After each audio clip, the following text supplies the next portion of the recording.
says it's working. Well, hey guys, me. Welcome from the Queen City, Radio City, Cincinnati, baby. Everything seems to be working, so I'm happy. I think you guys can hear me. I think I can hear you. You can see me. So what the hell, man? What are we going to talk about now? Like, this has been the first 5 minutes of every show. I'm not sure I have enough material anymore. I have to write all of the self-deprecation for all the times I screw up ahead of time. Hey there, Jim. Jim Williams. Yes. Hey, from Columbus, Lefty Gramps. Good to see you all. Thank you for being here. We're going to talk about a couple things today. You may have seen that obvious non-story where, well, over that place called the CIA, they listed the names of all sorts of agents in an email exposing them. And of course, Hillary Clinton was responsible. No, she wasn't. That's right. But we didn't elect her because she had a couple emails that she didn't handle carefully that in the end amounted to nothing. And our whole corporate media filled with as much poo as one could fill into any entity. Plus, James Comey, or as we like to call him, James Comey, decided that was worthy of electing Donald Trump. And beginning 9 years ago, this entire circus. That's right, almost a decade of this circus, because the New York Times thought, and Jim Comey thought, a few emails on Hillary's computer were worth putting in a traitor, an assaulter, a criminal, a lifetime con man, a human being with literally no decent qualities. And somehow he's actually found a younger clone who actually grew up in Jim Crow, as close as it, maybe worse, in apartheid South Africa, that is just as bad. And you can trace it all back to that original sin. It is unbelievable to me. Yeah, Jim, you said James Comey can kick rocks. He can kick a lot worse than that. I love when he tries to apologize now, because eventually, of course, Trump fired him, the way Trump turns on everybody. The way Trump turned on Joe Scarborough got Joe Scarborough really mad. And then Scarborough pretended it was about, actual politics and got mad back at him. The way he turned on Lindsey Graham, the way he turned on his original endorsers, Jeff Sessions and Mo Brooks. And funny, all of his original endorsings were in Alabama, which, no offense to my Alabama friends, but I do think has the lowest rate education system in the country. I mean, there's nothing James Comey could do for this lifetime and 40 more. And the fact that he's felt a need to stay out in the public when he should disappear in a hole somewhere and honestly spend all this time hoping there's a God and praying to that God, that he doesn't end up in a fiery eternity for what he's done to us. But then the New York Times thinking that was worthy of 47 articles just above the fold on the front page. They've never, ever, maybe when Trump was convicted of the felony, it came close to as many articles on the front page on one issue. But, Hillary's going to win anyhow, and, we can't make it too easy for them. We don't really like the Clintons, and they're strivers. They didn't grow up with money like all of us elite New York Times people. So, let's make fun of them. That's worked out great for this country. Thanks, guys, for the fascism. Thanks for all the people whose lives have been absolutely destroyed from any number of things that have occurred, including plane crashes 2 weeks ago, week ago. Thanks for all that. For every life this man has touched, and take that however you would like to, but has destroyed. And for all the harm he's caused around the world. I mean, you guys were like the butterfly in the butterfly effect. New York Times and Jim Comey, you were the butterflies. And now you should go get eaten by a dinosaur somewhere. I didn't mean for that to even be a rant, but it's amazing to me. We are still sitting here at this moment a decade later because those schmucks thought that that was worthy. And really, it's because in the end, Jim Comey was covering his butt because he was scared Republicans might get mad at him because they're all scared. They didn't even, Trump was just the latest bully. Newt Gingrich, Tom DeLay, there's been a long line of Republican bullies who the rest of them have cowed down. They've cowed down to Mitch McConnell so many times. And now they have to cow down just to dodge him when he's falling. Okay, I won't do that. But I'm tempted. But yeah, they've basically cowed down in so many ways, ignored their oaths, destroyed their constitutional duties. They know it. They know it. In private, they all admit it. But they act like, oh, it's just a Trump thing. Trump's just by far the worst, the one who will commit the most crimes, that will most egregiously go after them in terms of taking revenge, destroy their lives, the way he pulls their security, even if they have death threats, that kind of thing. But he's not the only one. They have the Republicans in Congress have bowed to one bully after another. Again, from Gingrich to DeLay to, I mean, they couldn't with Hastert. He was busy wrestling somewhere, rolling around with some, people, some teaching boys how to wrestle. That's what he was doing. Honorable party that it is. And so again, here we are. I mean, and it isn't just a decade of American life they've destroyed. How many Supreme Court justices? 3. One of whom the FBI didn't even bother to investigate because they told them not to, and was a blackout drunk who did God knows what to various women. And Brett Kavanaugh, Coney Barrett, who's from a religious cult and was rated not qualified to be there. Those are the 2 more moderate ones, by the way. The craziest one is Gorsuch, who was just a political operative from the beginning. His mom ran the EPA for Reagan. We've got, I mean, you can't even calculate the butterfly effect of all of it. You couldn't start to. And it's all because they thought, like they do now, like they did when they reported on metal tubes and iron rods and things, meaning that Saddam Hussein had to have weapons of mass destruction. Oh my God, we have to go. And so we went and started a war and destroyed, I don't know how many people, tens, more like hundreds of thousands, maybe millions, destabilized the whole Middle East, had a whole lot of soldiers come back here broken, both mentally and physically. For what? Because the New York Times thought Judith Miller was getting her source material from any of the neocons that wanted to feed it to her. I mean, they've done this again and again. The butterfly effects of their screw ups. When people try to argue, they say, "Well, no, there's some good New York Times sections." Does that make up for the way? I mean, you can't make up with a good article on a restaurant in New York, or the weather, or how the Knicks played last night when you've destroyed our country, when millions are dead because of you. Did any of them ever think about that? Again, that's what that email story did. And that's what they did. That's what Jim Comey did. So they have the good sense to go the hell away where everyone would like him to be. And look what we get. CIA list names of all new hires in unclassified email reports. I remember when Donald Trump was always talking about Hillary's emails. Senator Adam Schiff said, yeah. Can you imagine that? You're a new hire at the CIA. So I went to a graduate school that was in international affairs. I know some folks who went in. They weren't allowed to tell me. They guessed in some cases. In other cases, they fooled me. Everybody was going to the State Department. It was the story. And I actually had thoughts of going and interviewing with them too, just to lay it on the table. I decided not to. Because security policy and international affairs has always been important to me. And you've gone to that interview. You've decided you're gonna risk your life. You're gonna go serve abroad, likely, in a role where you work at an embassy abroad under the cover of being, a diplomat, foreign service, and you are working for the CIA. And now Donald Trump has just gone and exposed all of your names, so everybody around the world knows who you are.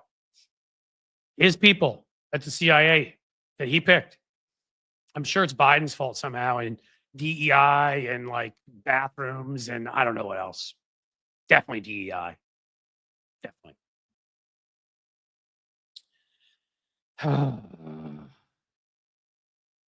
Amazing, isn't it? Amazing. How are you guys all doing? Can you still hear me? Hopefully.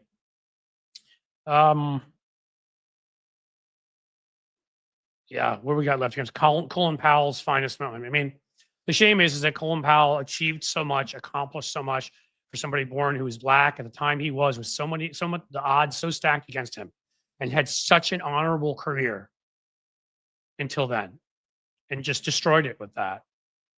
I'm glad eventually he endorsed Obama, I guess twice. I'm glad that, maybe was he still around? He endorsed Hillary, I think, over Trump. I mean, I'm glad that he did some good things, but he had to know that's a stain that will never wash away. You can't. All right? There is no laundry detergent strong enough to wash that stain off of you. You went into the UN and you lied about weapons of mass destruction. And he knew. I'm not going to say, I know that they were, they're sharing fake intel, the neocon guys, and bad intel, but even if Colin Powell wasn't 100% sure, Even if he thought there was a chance, good chance there are weapons of mass destruction there because of what he was getting. Okay. There are weapons of mass destruction in North Korea. There are weapons of mass destruction in Iran. There are weapons of mass destruction in a whole lot of countries around the world. Russia, China. Do we bomb everybody with weapons of mass destruction? I still need to know why that was good enough to go start a war and destabilize the Middle East.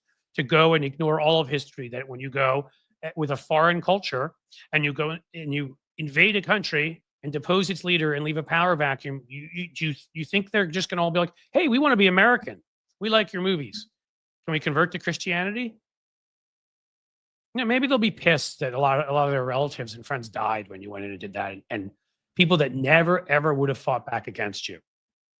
Which is, by the way, whatever side, and I have nuance on what's going on in the Middle East, because I will never allow people to sit and look me in the face and make apologies or do anything for what happened that October day in Israel, for a barbaric Middle Ages kind of attack. And I can't even talk about the things they did to women and people on YouTube.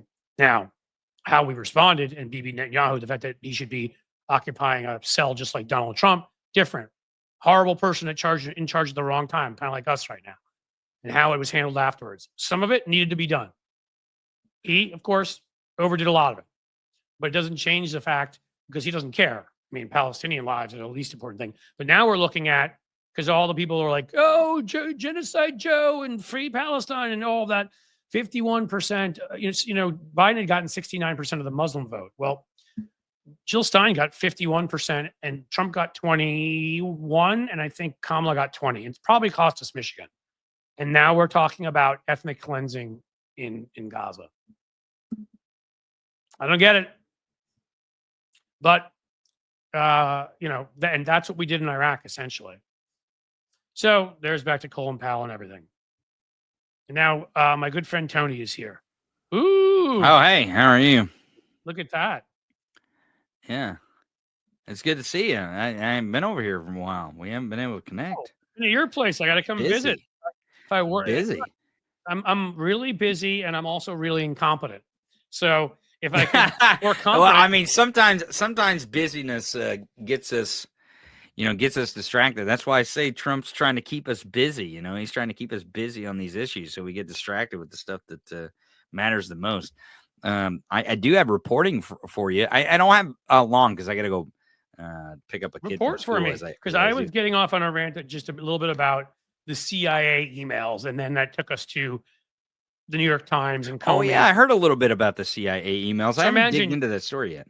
You're they in an email sent the names of all, because Trump's people are geniuses. All the names of all, the new recruits. Right. The best ever, the best. They're the best, they're the smartest. It's the most beautiful thing you ever see. This email, it's beautiful. Just like that, it was beautiful because I got elected because Jim Comey wouldn't shut his mouth, and because the New York Times thought they should cover the front page on an emails. And it was just beautiful, the most beautiful thing. And now I had to go into the 10-year circus that we've all been in, because they took one email story out of context. Jim Comey opened his mouth, which Merrick Garland wouldn't do for 4 years, a week before an election, and the New York Times covered their entire front page with it. And that's why we're sitting in this timeline right now. If you want to look at the butterflies of the butterfly effect, if you want to look at what led us off, it was that. This is why we're sitting here. This is why so many innocent people have lost lives, have lost things valuable to them. And that's how I started going to the New York Times great history with Judith Miller and aluminum tubes, they must have weapons of mass destruction. Let's blow them up. Right. Because nobody's ever used an aluminum tube. That was a good one back then. That's a way back machine, right? Oh yeah. I'm not letting the New York Times. Hey, the New York Times said Mr. Hitler seems to have learned his lesson and it's promised to go live a quiet life in Bavaria. That's a direct line from, I think, 1923. I want to say it was a newspaper in the New York Times. I mean, they've been getting it should be the New York Times. Getting it wrong for 120 years now. Causing racial strife and genocide for 100. I don't know. Point being, like, I had to go. I went back to, and then one of our great guys here, I'm sure, is over at your place too, Lefty Gramps, who's an Ohioan. We love him. Brought up Colin Powell, and I was discussing the stain that, Colin Powell otherwise had this amazing, Usually illustrious colons leave career. stains, by the way. Usually colons leave stains, So by the way. well I'm just- done. How did I miss that? Yeah. But I mean, this illustrious, amazing career as the first Black general of that rank, and national security. Was he national security advisor? Yeah, first, and then Secretary of State, I believe. And Yeah. all of it. There's a great George Carlin bit where he says, he's talking about happens to be Black. He just happens to be Black, and he's like, Colin Powell is Black. He just happens, or he's white.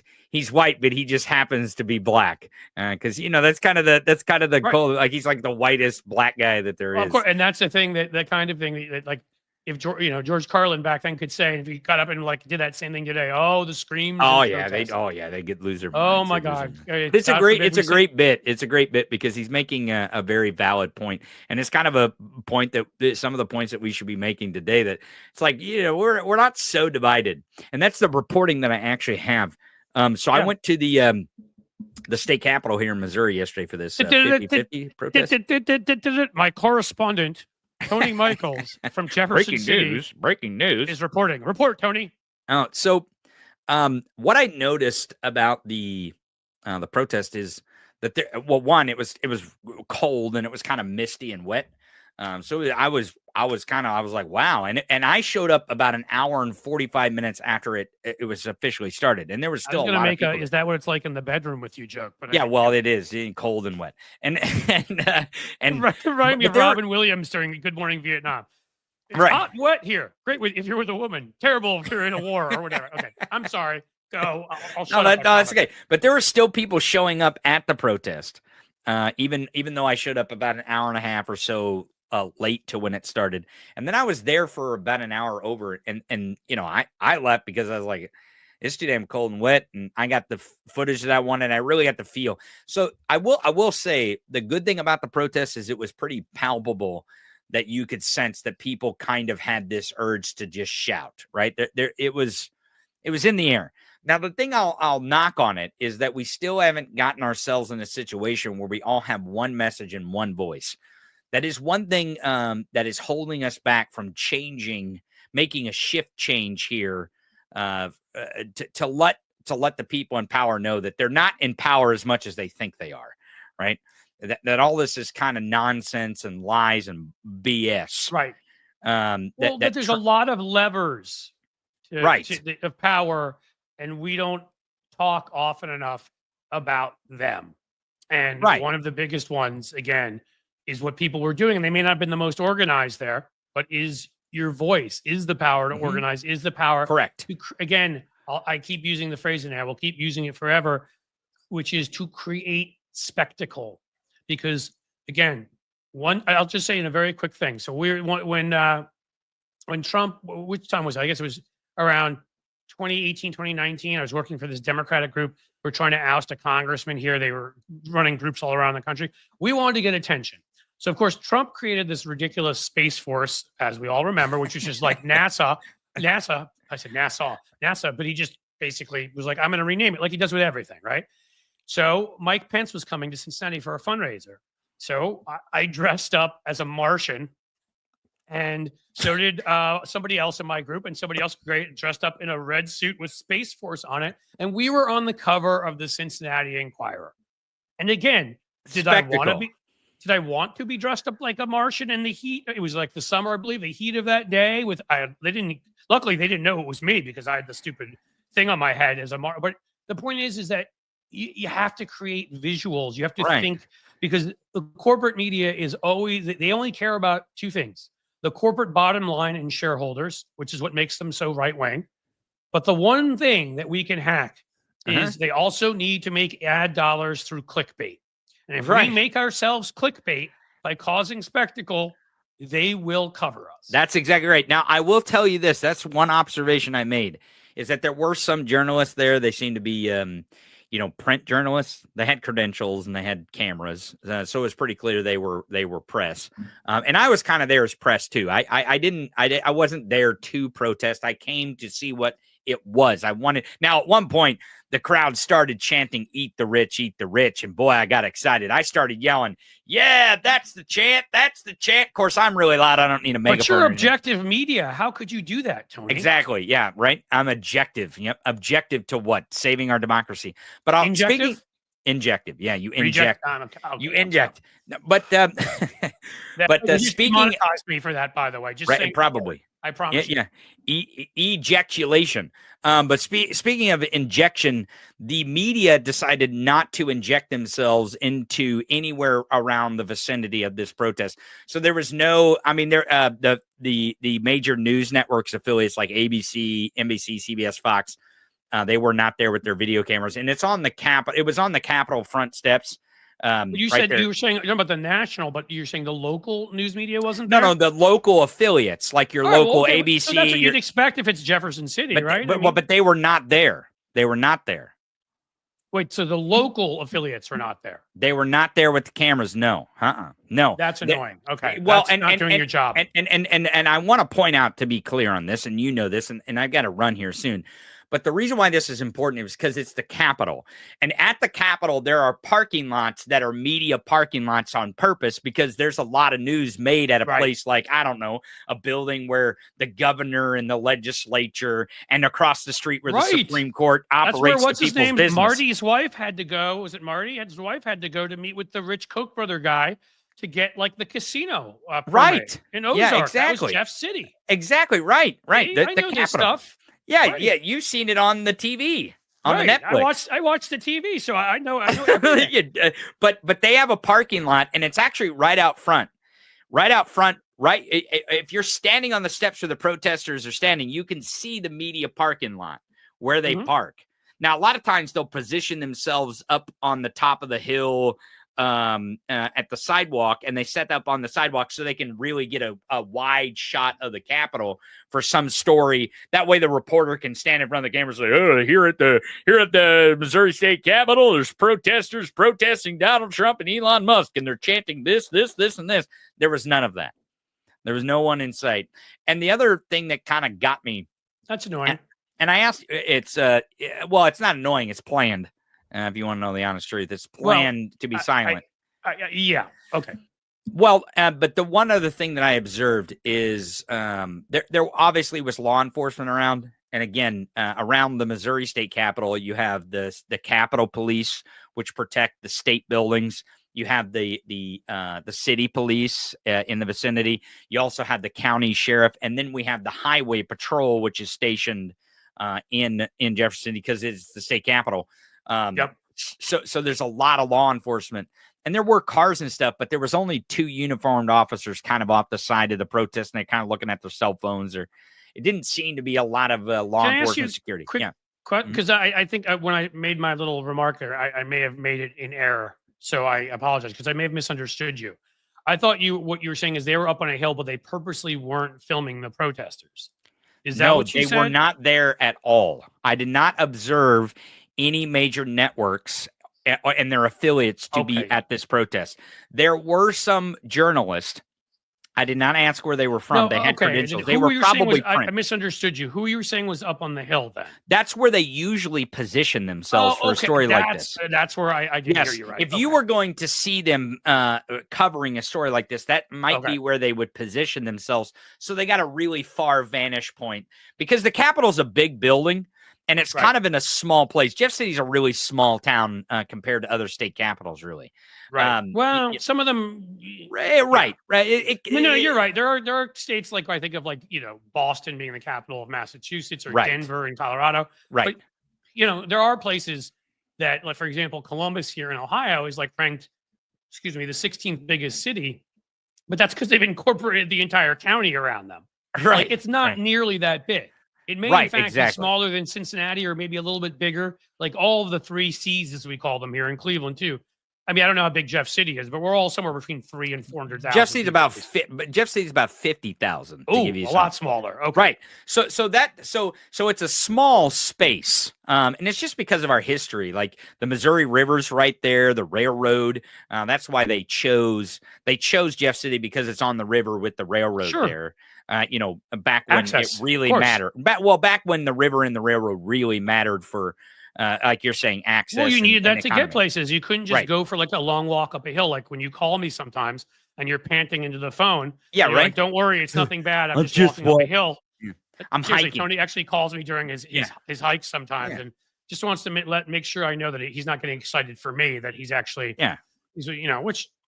I'll take it either way. I mean, whatever works for him. You know, when you're hawking diet pills, sometimes you got to exercise too. It's not just the diet pills. I love that you brought it's it not up. just the diet pills. The more of you guys come in here, by the way, who I think, first of all, as Tony I think knows, and you guys all know, yesterday was the best day I've ever had streaming. I mean, that guy who came in here, John Landrigan. John, are you back? Please come back today. Oh, it's John. Is that the asshole that was in your chat yesterday? We just for 30 minutes. I like got to John. Innovate. I got to do some improvisational comedy, like anything that I was just moving, and some of it I'm sure failed, but some of it worked, and John just kept trying to come back, and it was, but in any case, I was making a point there, and I don't know what the hell it was. It's just the fact that we were having some fun here, and I talked about the diet pill. I made a joke about that's what it's because of so a bunch of guys, other I guess troll type creatures were here, mentioning the diet pill stuff and I was just like, hey, I may mock them, I may do whatever, I'm not sure. There are actual, I know this sounds crazy, but I take vitamins. And other people do. And do you think they work? Do you think they work? There are pills. Well, I don't take diet pills, but I do take vitamins like with protein and these things and stuff like that. Do diet pills work with a healthy diet? I think they do if they're good diet pills. It's not like all diet pills are crap. I mean, there are ones that are. They're, Well, and it might be a placebo effect, but this stuff, I actually take this stuff because I'm chubby. That's why I walk up the hill every day, because I'm a little chubby. Well, actually, it's good that you take it because technically, if you didn't, like, remember when Kareem Abdul-Jabbar got in trouble? Because technically, it's amazing the laws we have. Like, we've got no laws around politics. You can lie about anything. But seriously, like, absolutely anything. There's nothing you can't lie about. From the west side of Cincinnati, where one guy knew it was a lie, said, and the candidate at the time, he was in the state. I'm sorry, he was in Congress for 2 years. Steve Driehaus sued over it and ended up making its way to the Supreme Court. And the Supreme Court decided you can lie in politics, even if you know what you're saying, which is a lie. One of the reasons we're in the situation we're in. But you can't do that with corporate advertising. Like, you cannot endorse a product you yourself don't use. So if you sat here just now and said, I don't use it, you actually technically, I don't know if anybody would bother to come after you. Right. So Kareem Abdul-Jabbar, who's Muslim, was once endorsing Coors, and as a practicing Muslim was not. Yes, it was Steve Shabbat. You're right, Tim K. Thank you. And somebody was endorsing that, and we got rid of that ridiculous, like, Rudy Giuliani twist around hair, like 1970s leisure suit loser, and got Greg Landsman. So thumbs up on that. Good friend of mine. But yeah, you can't. Kareem Abdul-Jabbar, I think they warned him or they fined him or whatever, because they're like, dude, you can't be doing Coors Light commercials or Coors, whatever it was, if you're not drinking the product. If you've never tasted or you won't drink it. Well, so this product here, and I'm not going to hawk it on your show. I'll leave that to my show, because that's what it's for. Well, what I'll say is that, and I'm going to talk about this next. After it's over, just pass it. but what I will say is it's not a diet pill. Like, it makes you skinny, right? It's supposed to suppress your appetite. Right. And I'll tell you that they recommend that you take 3 in the morning, but over the last 12. Right. No. Well, I mean, I could, I guess, but over the last Ozempic? No, I'm just kidding. Go ahead. No, it's kind of, it works like Ozempic, but it's not the heroin injection type, diet stuff. But here's the thing. When you think of injecting something, you think of heroin, don't you? But here's right. And I'd make a joke about a certain person who's going to try to be Health and Human Services, but apparently we can't even say that person's name anymore, because I've heard of people getting banned for that. That's how ridiculous this is. Yeah, well, it is all get demonetized for that. So okay, well, but this product here, what I found is that I take it right when I eat. I take one of them. They say 3 days. So I usually eat 3 times a day, as most people might do. But I just take one of them during that. And I actually, it might be a placebo effect, but I feel like I'm not as hungry by the time I get to the end of my meal. Well, Like, then it's good and it's potentially work. Again, here's right. the thing. I remember when I had a podcast back in the day, there may be some people here who listen to my audio podcast, Unprecedented, which turned out to be a complete waste because the whole point of it was Trump had once said unprecedented instead of unprecedented. So it was a play on words of we wanted to unprecedented him and we were making fun of him for being an idiot. And I did it with John Aravosis, and we did that podcast went for about 3 years. It was audio. Every once in a while we do video. We get like Malcolm Nance or Mary Trump or somebody where want to do video. But we did audio. And then he was unprecedented in 2020. We're like, all right, I guess we both want to do different things. So like, so sometime within 6 months or whatever after that, we stopped. Like we accomplished what we wanted to do in 2021, and what have you. But the point is there were at least a few products like that because we had some advertising, which I'm working on for this show now. And I'm sorry, like I would check on all of them because no, I'm not going to tell people that they'll be like, hey guys, this stuff is great. Like, oh my God. Like, you know, this is it. You know what I was completely terrified of? Lighter fluid. You should just go to town on it. No, I'm not going to do that. But if something, there are good diet pill products that you take.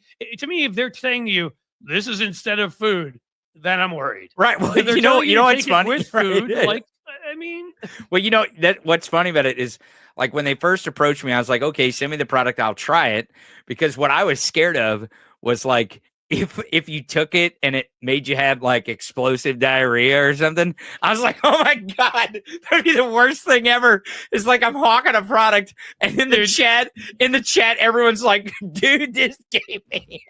Do you understand that would be the almost? You should try to do that. Oh, right. Do you understand the economy of attention we're now existing? You say Hawk podcaster. You say Hawk Chua, and you end up getting your own podcast. You end up getting endorsements. Right. You get a Bitcoin meme coin, and you fucking run off with $1 million. This is great. So what you're saying is I should hawk diarrhea pills, is what you're saying? You should say to them, do you guys have a diarrheal? Is that a word? I'm going to make it up. Yeah, sure. Is it an adjective? Do you have a diarrheal version of this pill? I'm looking to give my audience the squirts. Like, I want my live stream to go to 2 million people. And I know that if I'm exploding on the walls during it, I mean, dude, you will be I'm going to get famous. some media attention. I'm going to get some media attention for this. You know, I mean, look, I know, I can't remember his name, but I still know the fact, the guy who was in Singapore, and the nanny ran him when his kid crawled in the room and he was doing that financial thing. I mean, he's got like 150,000 followers or something. He used to, something on Twitter. And all it said was, yup, I'm that guy. Because he was sitting doing like a Zoom, in the early days of Zoom, and he had a nanny with his kid in the other room. He was in Singapore. Mm-hmm. He went to the college my wife went to. So like it was a big thing for that college. It's hilarious. Miami of Ohio, down the road in Oxford, Miami. Great school, by the way. And so, and in the background, his child is crawling into the room and coming, and then like you see a nanny like with a horrified look at her. Oh shit! Running in and grab the kid. And it went viral. So I'm just saying, like, the only viral moment at this point that wrecks your career doing this kind of work is if you die. I mean, you don't want that. Well, I mean, what's the tubing guy? If the bungee cord breaking or something, no good. You don't want that. Right. But if it's diarrheal, dude, do it. Right. I mean, by the way, I'm going to find out that diarrheal is a word that they demonetized. Right. Yeah. That's right. That's what you're going to find out. Like, you can't say that one.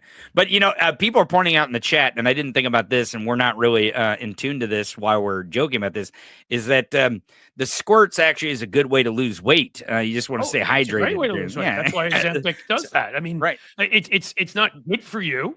You don't want that to be the way you lose weight. The reason why when you get really sick, have the flu or a stomach bug, like, I'll just say, without going any further details, the one time I got food poisoning, thank you, Salad Bar at Columbia, where I went to grad school. That's supposed to be all high and mighty. Dude, Those Ivy League salad bars, you got to watch them salad bars. oh, There. I mean, seriously, the food poison, which by the way, again, like at least that's the worst thing I can think of from my grad school. My undergrad created the two worst human beings in the world. So Right. Here I am from Missouri. We're eating like squirrel and rabbit, and we're fine. You're eating off the salad bar at Columbia getting food poisoning. I shouldn't have, because again, I don't want to go into details, but let's just say if there's an orifice, it's an exit, and I probably lost like 10 pounds. He was shitting out his ears. Like, what's that coming out of your eyeballs? Right. You don't want to know. Lord, you don't want to. But in any case, look, I know you off of this crazy crazy live stream we're doing right now. I know what kind of a person you are, and so I know that you would do what I did, which is the basic stuff. I'm not gonna say every product I endorse must be the most amazing of it. Well, look, I'm drinking Pepsi. Is that better than Coke? I don't know. You decide. I don't care. Right. And I'm not endorsing it, by the way, because I'd be making a lot more money if I were.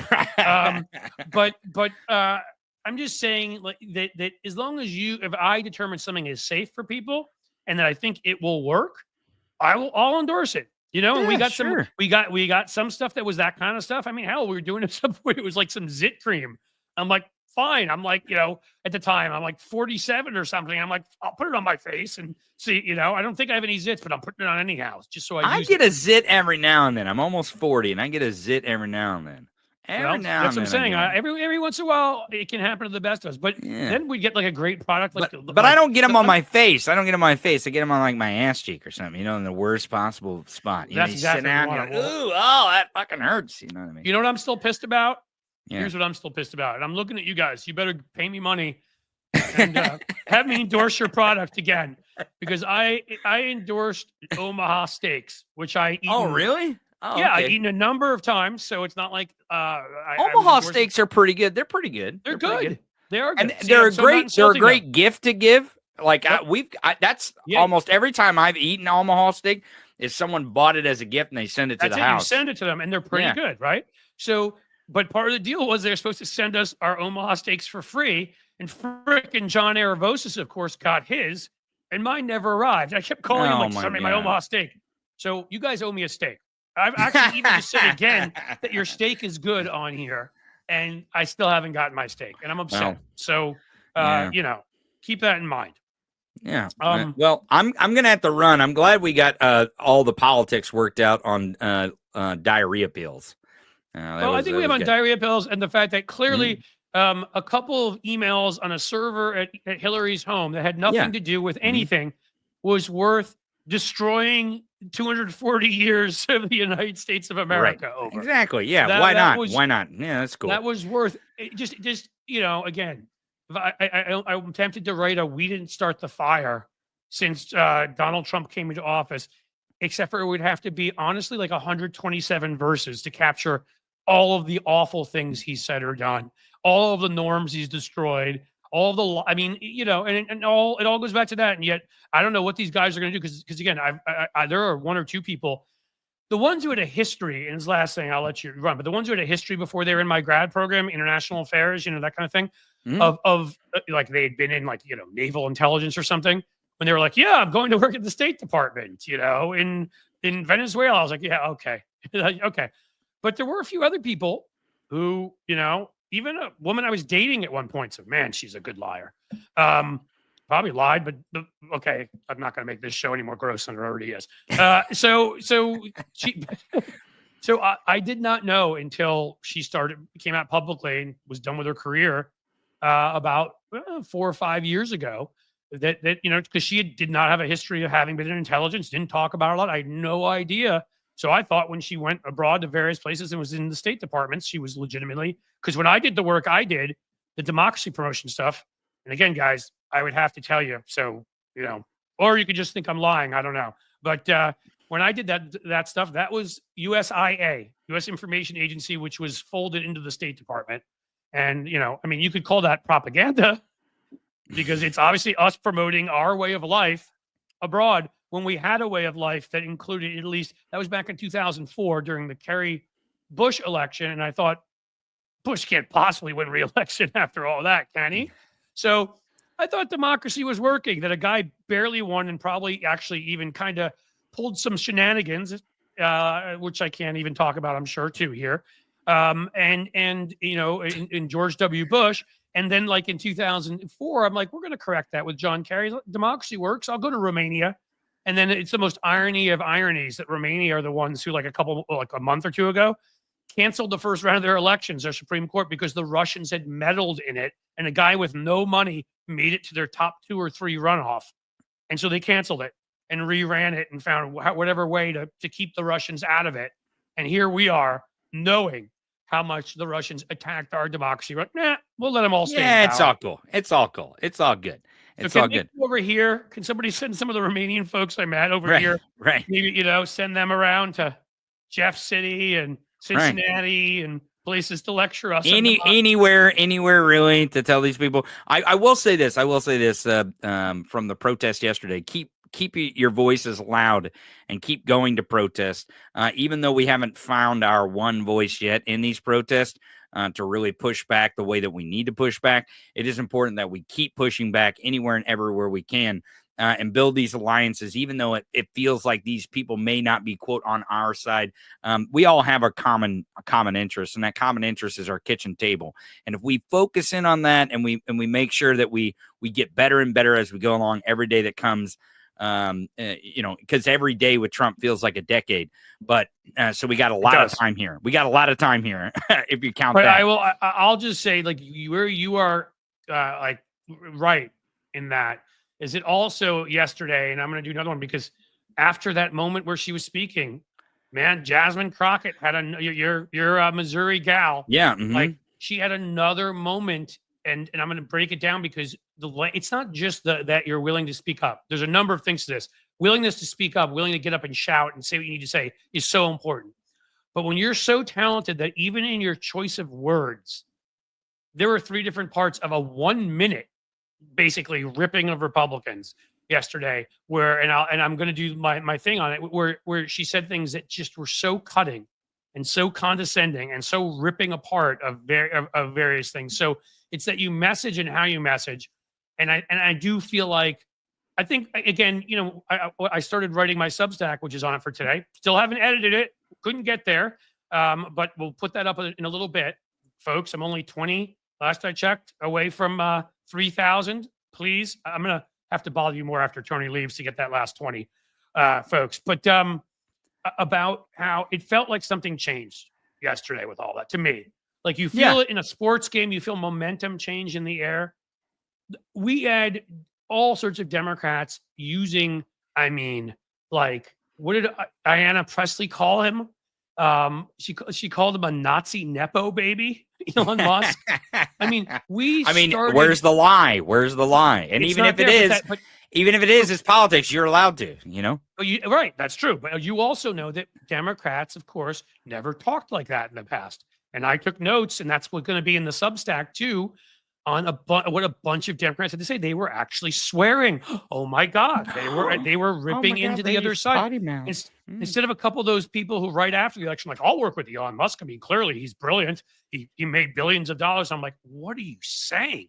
And to where we are now, where people were tearing. I still like the line best by Denver Riggleman, who's a former Republican who became a very active never Trumper, was a moderate from Virginia, who said Elon Musk, or an incel trapped inside a billionaire's body. But a bunch of Democrats are dropping lines like that yesterday. I'm like, yes, how you speak about them, the strength you use, the confidence you have, right, your word choice, how cutting it is, sends a signal to the media that this is this is how they should be covered, both conscious and unconscious. The other thing I want to bring up, it sends a signal to everybody out there who's watching that you have strength, that you are confident, and that they're weak.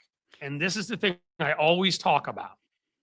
Well, the one thing I want to mention before I go to about the protests and speaking out to that specific point, and then I have to go, is that the good news It's in about the bathroom because of the diet pills is what it is. yeah, right. Yeah, I gotta go. Jesus Christ. I just took one and it's starting to kick in. The one thing that I'll say, if I'm not Really distracted trying not to by laugh. I'm diarrhea talk, is that speaking of diarrhea, Elon Musk is part of the government now. He's been instituted in the government, which means we have the right to go after him. He is part of the government. He can no longer use this. I'm a private citizen and this kind of nonsense. He is part of the government. He is open.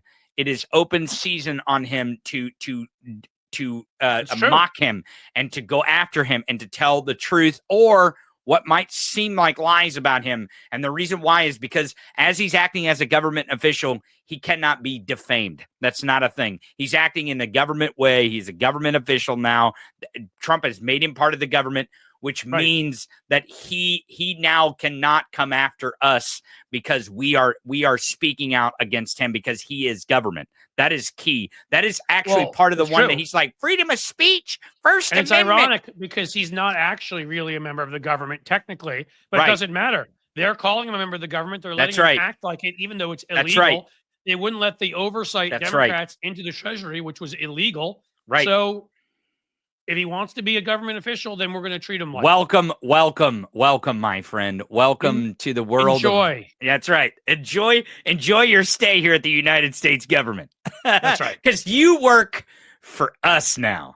I don't know if he knows that. You work for us. With your bloated body and your yeast infection for a face, we now get to say whatever we want about you. And I just did. Right. That's right. Well, I got to go because I got to drop some kids off at the pool. All right. We'll see you guys. They're working, guys. See, the pills work. We'll see you guys. Take it easy, man.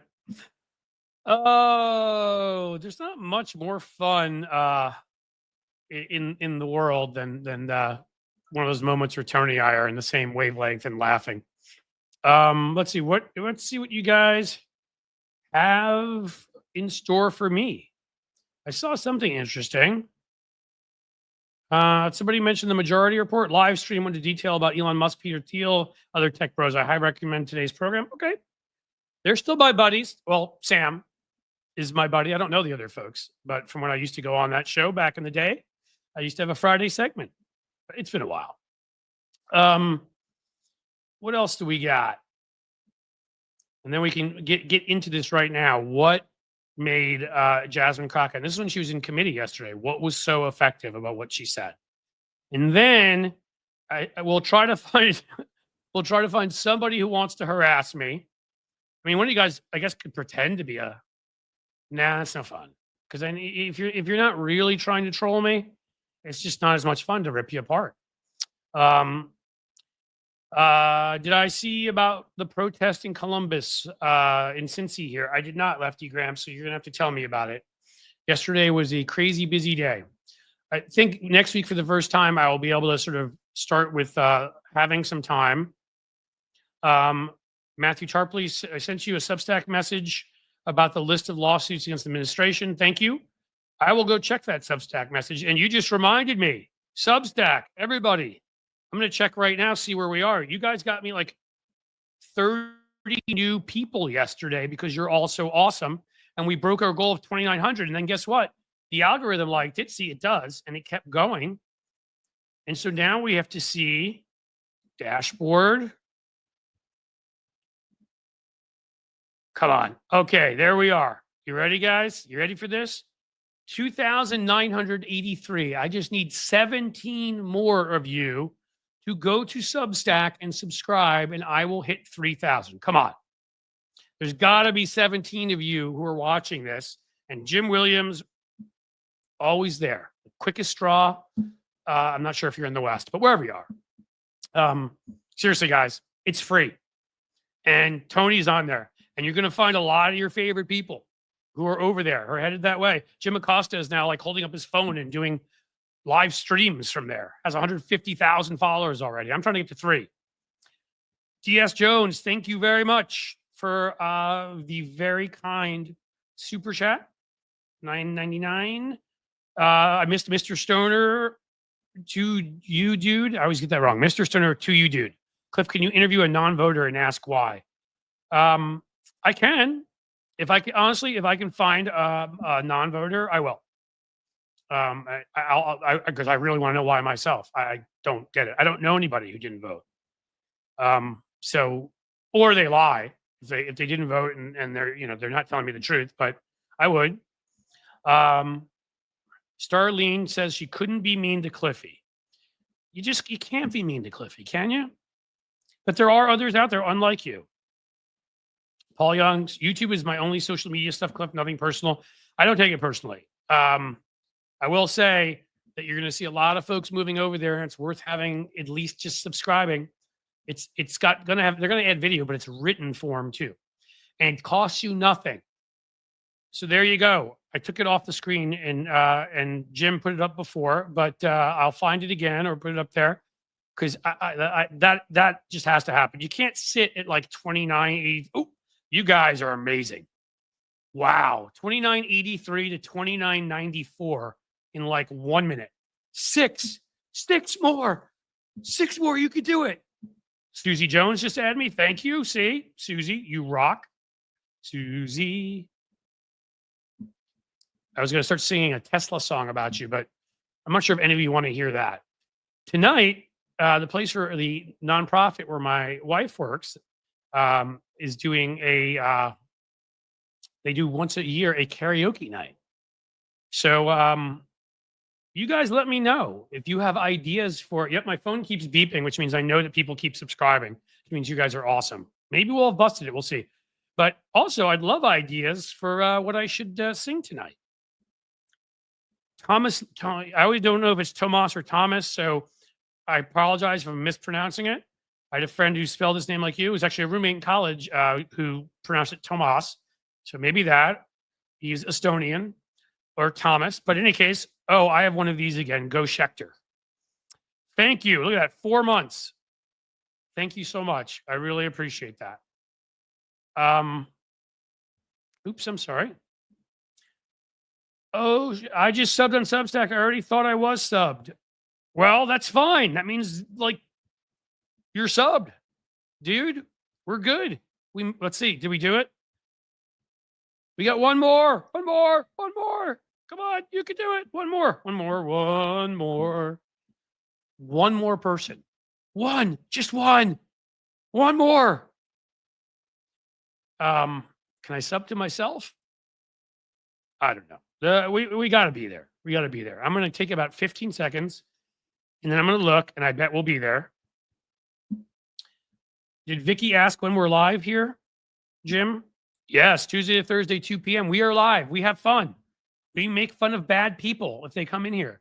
Please, bad people, come in here. We have guests sometimes.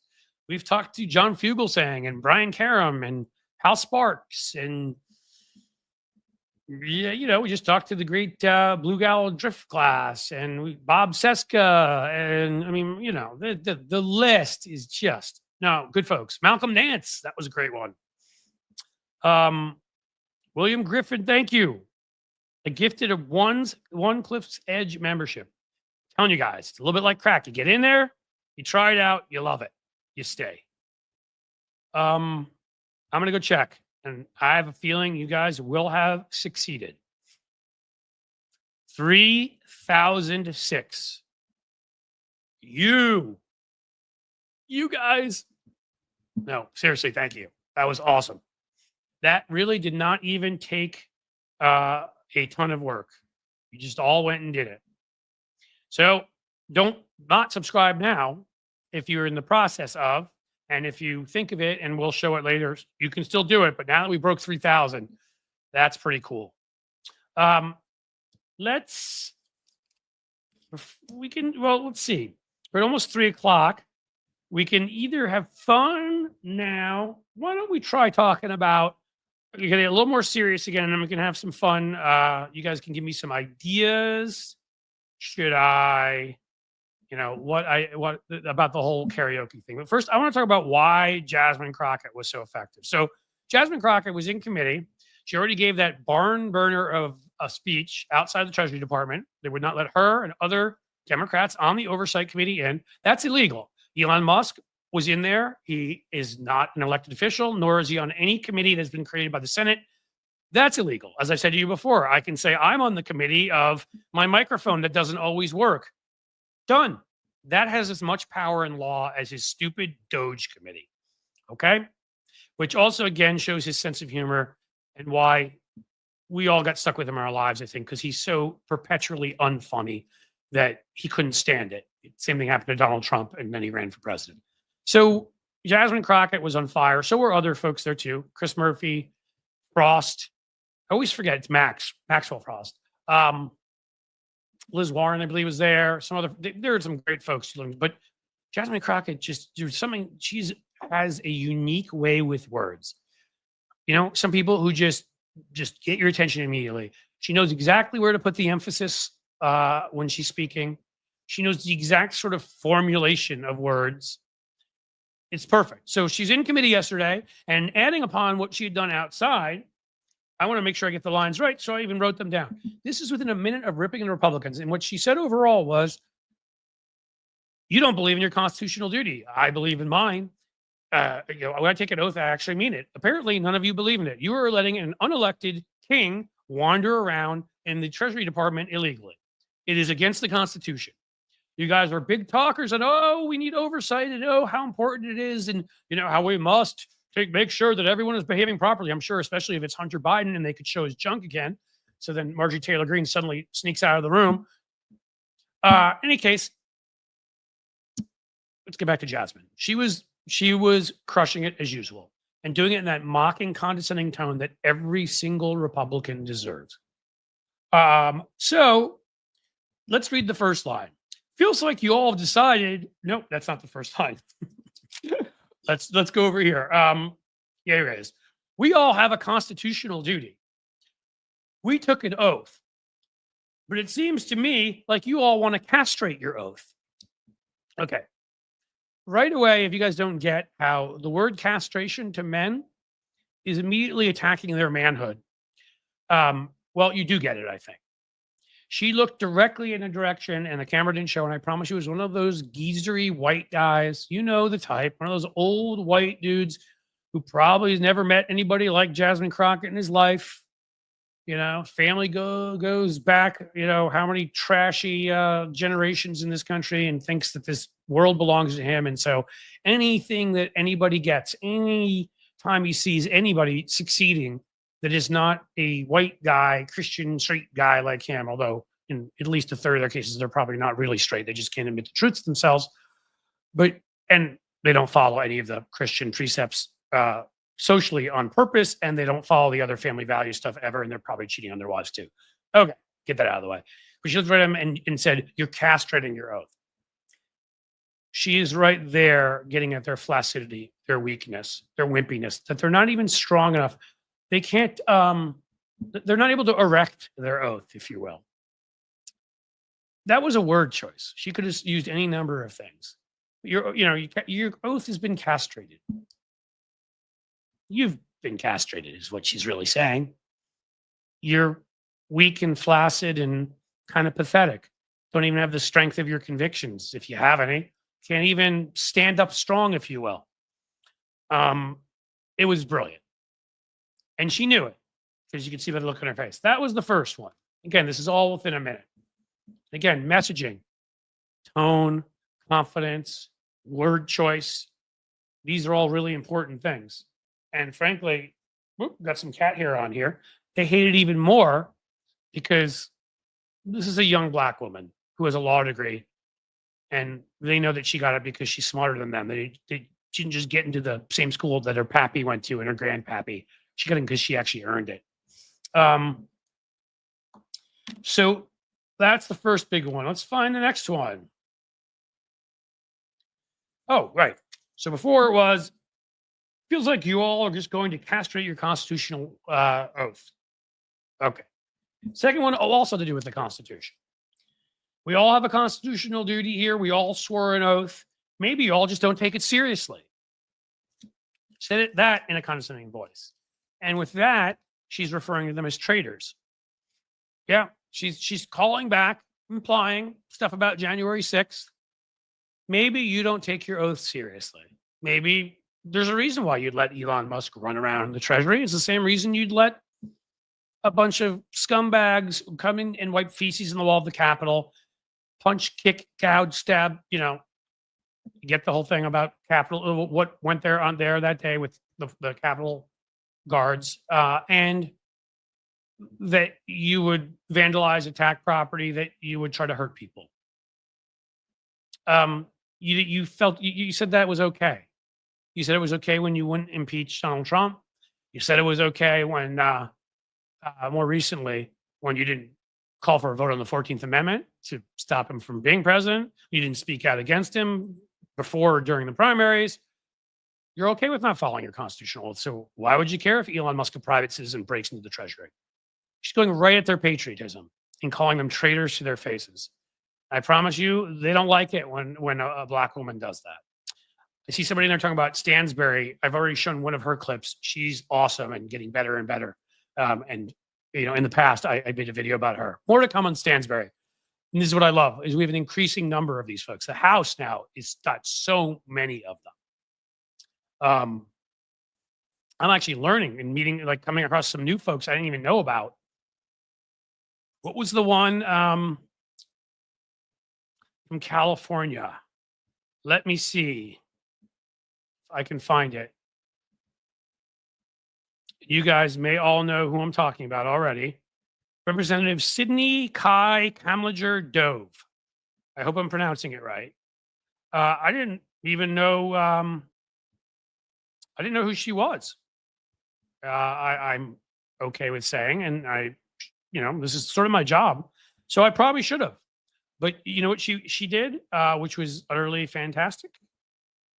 She said the kind of thing you're not allowed to say on the app known as YouTube. And by the way, I should say hello. Thank you all to my Twitch folks who are here too. Please subscribe, support. I'll learn more about what you can do. Also you, Substack's great. Patreon, fantastic. But she said, where is she? She referred to Elon Musk as, she said, inside the Treasury, we have an unelected, unqualified billionaire who's trying to, quote, take control of our government and to have access to all the information we use when we are trying to get our mother blanking tax return. That's fire. And I hate doing that, guys. I wish I could just say the words. I hate that they demonetize me here. And maybe at some point when this is monetized on Substack and the ads finally arrive, I won't care anymore. And I'm just going to speak the way I'm going to speak. And if these guys choose to demonetize me at YouTube, it'll be what it'll be. Because those of you who've heard me in the past and hear what I talk like when I can, it's painful for me to not say words that I want to say. I don't just curse for the hell of it, but there are times when obviously you need to really get across a point. So yeah, she was awesome too. But let's get back to Jasmine Crockett and give you the third and also wonderful line. So at the end, she said, it feel, we took an oath that we wouldn't have a king or queen. It feels all like you want to have a Mr. King and a Mrs. Queen. I'll let you all decide which one is which. And then she started smirking and almost laughing, and you could hear laughter erupt. And yeah, guys, that doesn't work on any of us. We all know who we are. We're not these pathetic, sad, little insecure babies like what was his name again? John, Landrigan, who came in here yesterday. Are you back, Johnny boy? No, we're not like that. You can call me whatever you want. I'd be proud as hell if I were gay. Swear I'm proud as hell that I'm straight and I love my wife. They're both equal. But you guys can't accept that. So she knows that saying that hurts Trump much worse even than Musk. Because everybody, as I've said that you should all do, keep talking about Donald Trump as either the vice president or the lackey, or as I like to say, piss boy to President Elon Musk. Elon Musk is our president right now. He's calling the shots. He owns Donald Trump. He spent $100 $30 whatever million in swing state ads. He turned the Twitter algorithm so it gave Trump millions, tens of millions, hundreds of millions of dollars in free press. I mean, he owns Trump. Trump's a fake billionaire. He's a billionaire on paper. He's got more debt than he ever can get out of all the time. That's why he needs scams constantly.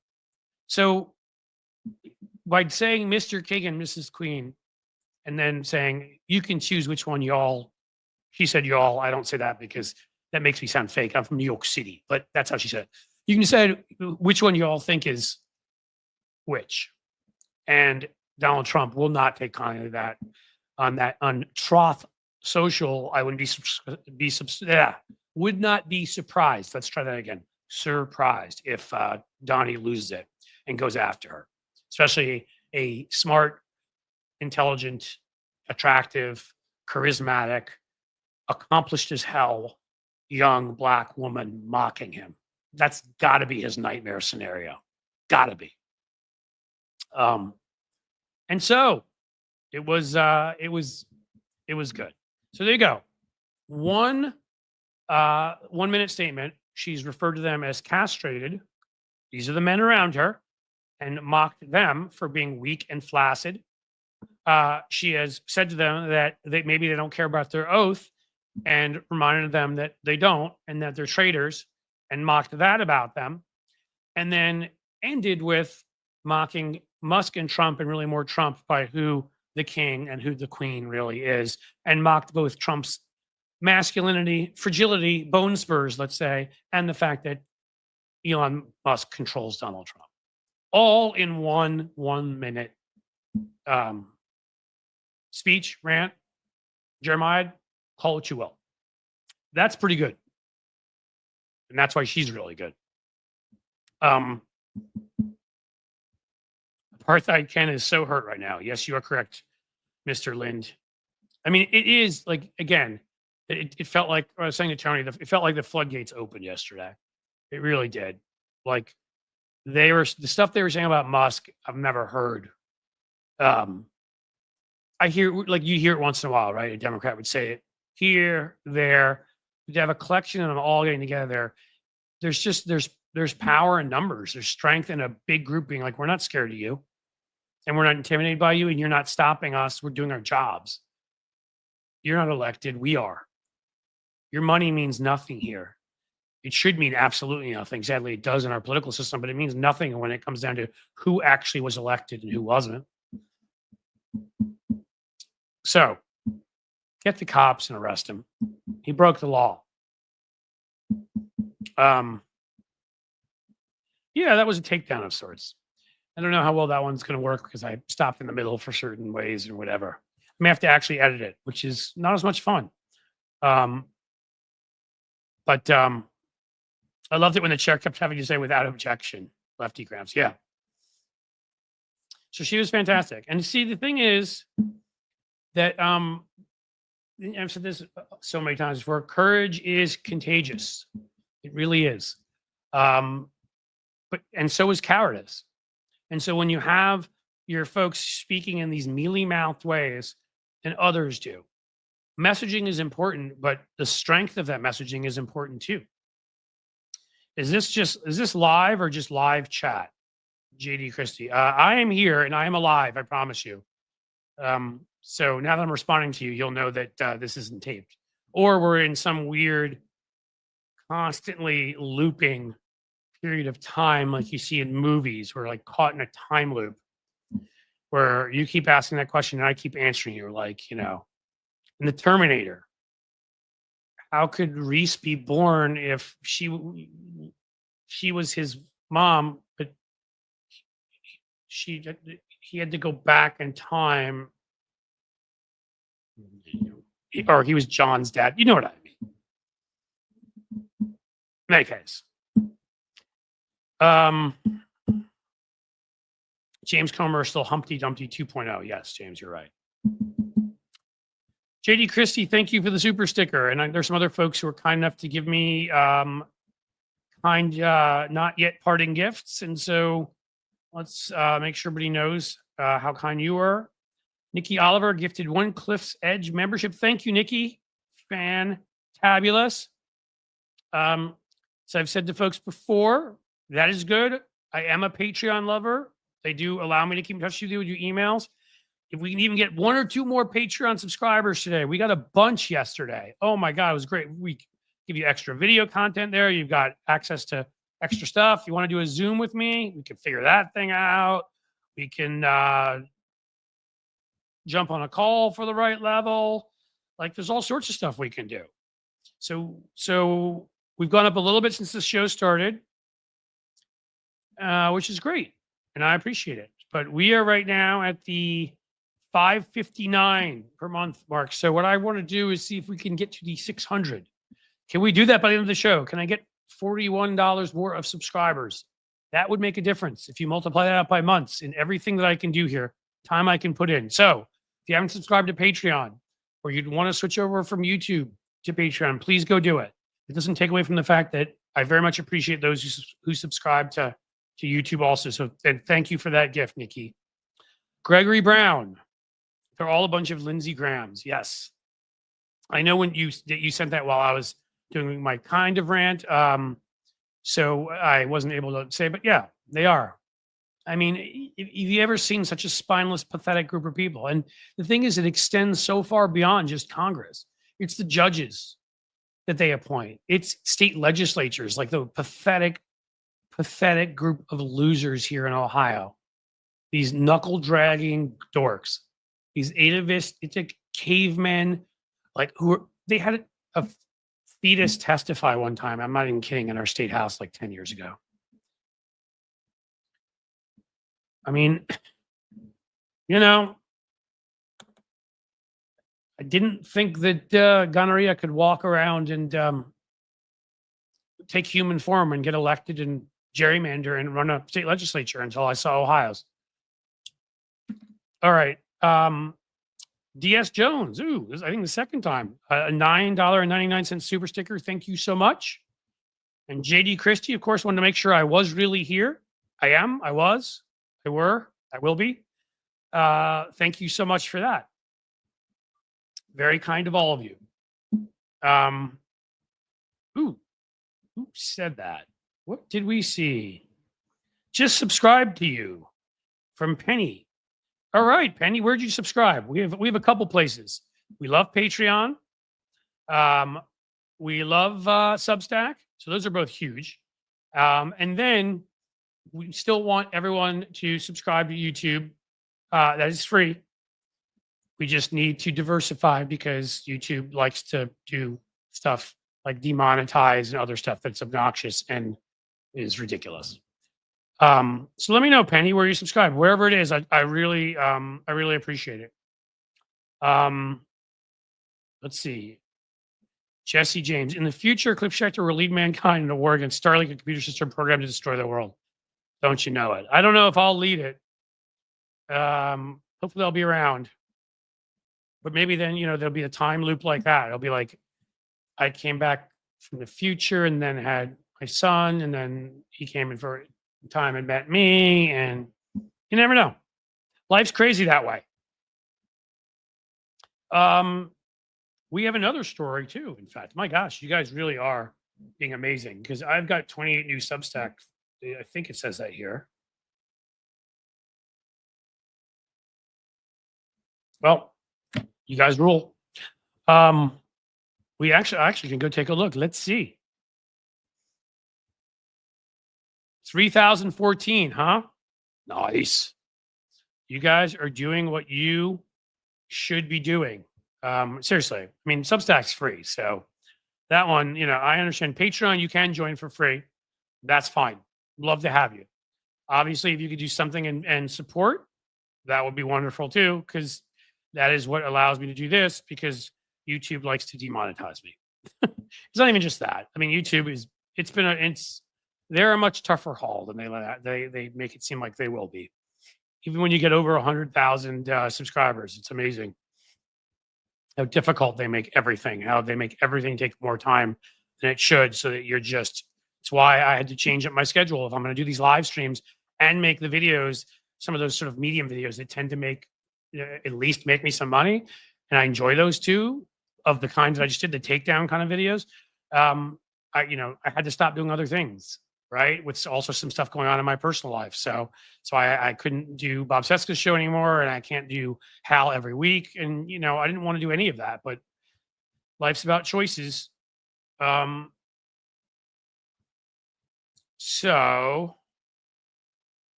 let's see what else we got.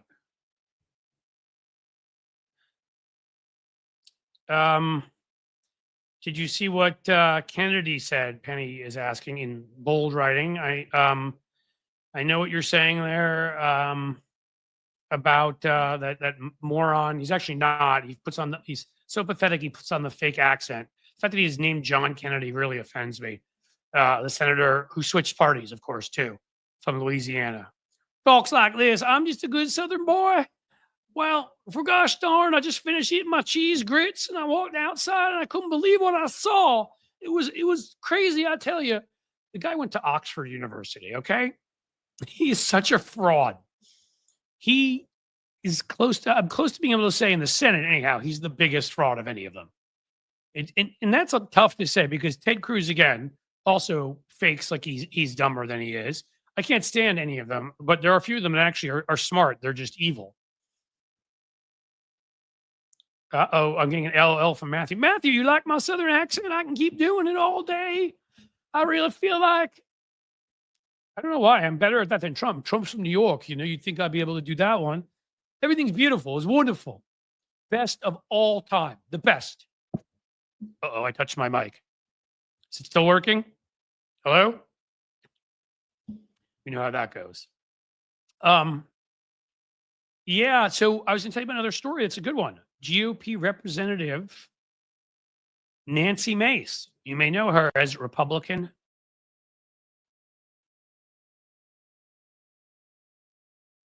To say the wackiest things in the world lately.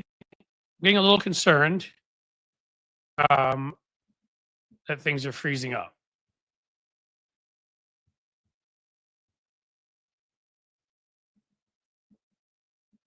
Are we all still there? Did I freeze up for a second? Doge is hacking the stream, so I did freeze for a second. All right. Well, I'm going to shut down Windows. We don't need Patreon open anymore. You guys have been great on that one. We don't need our CIA names anymore. Oh, come on.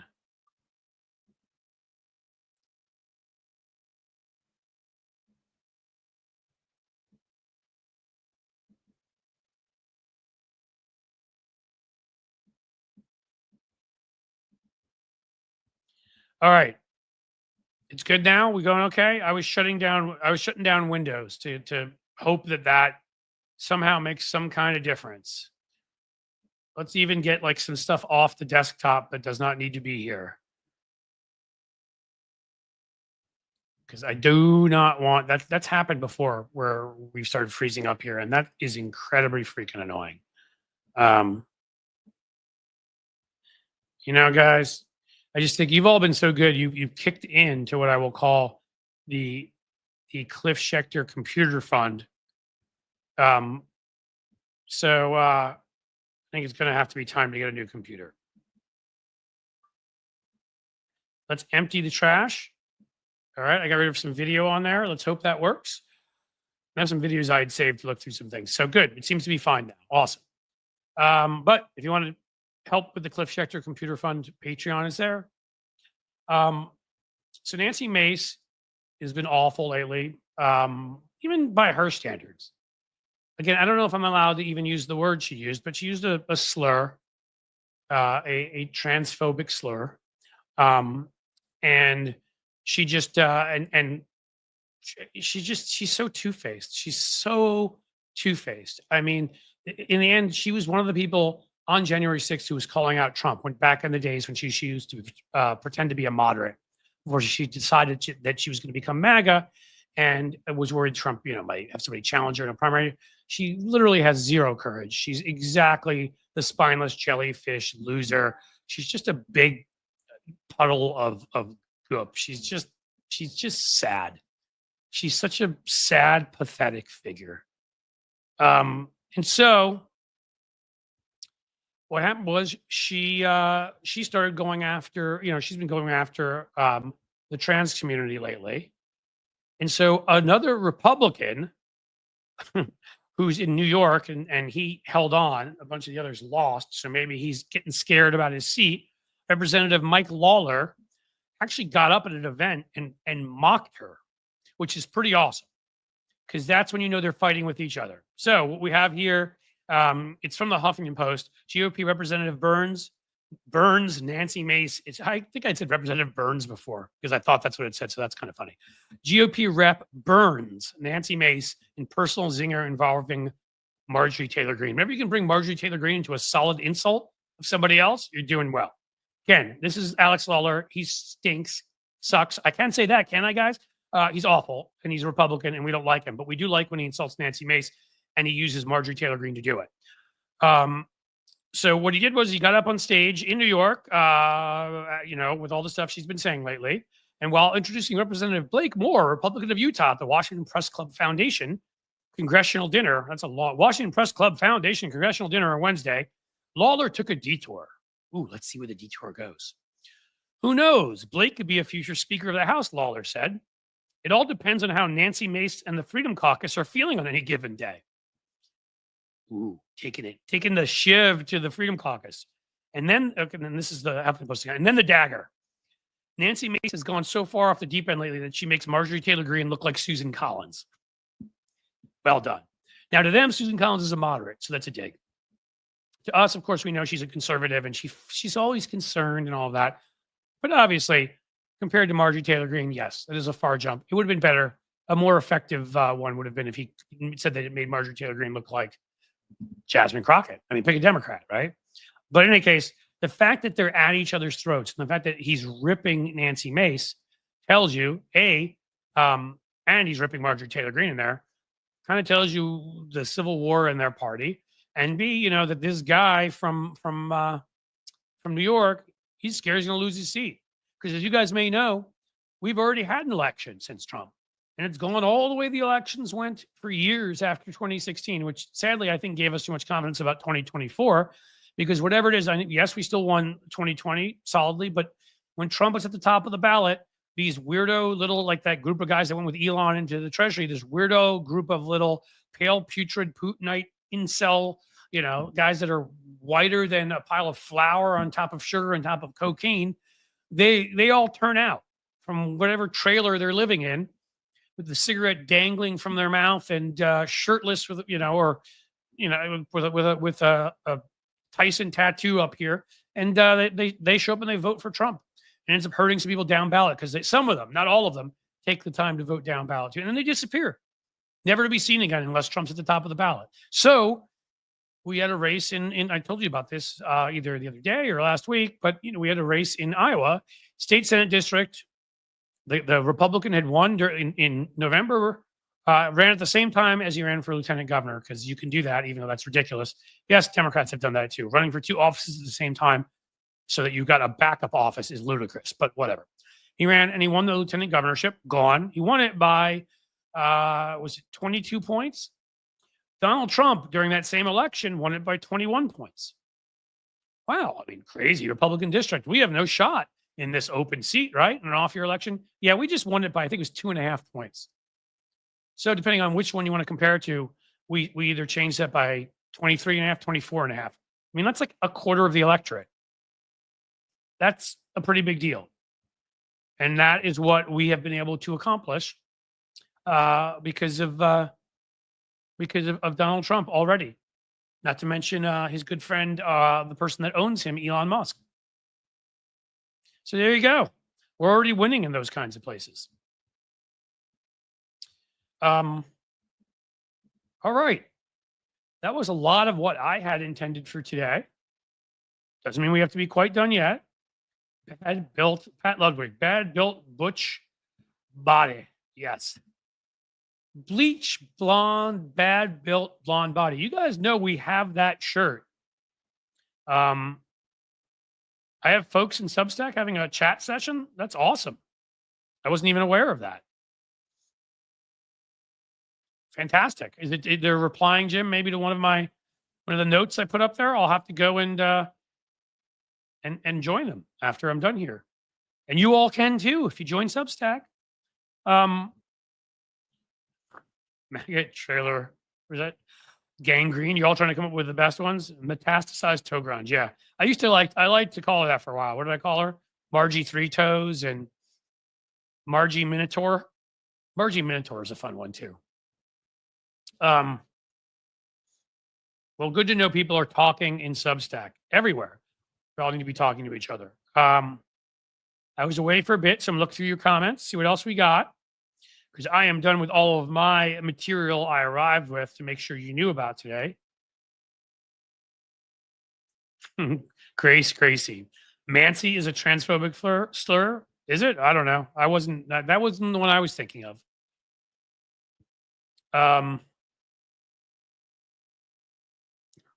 Wow, man. You just look through this thing and you guys.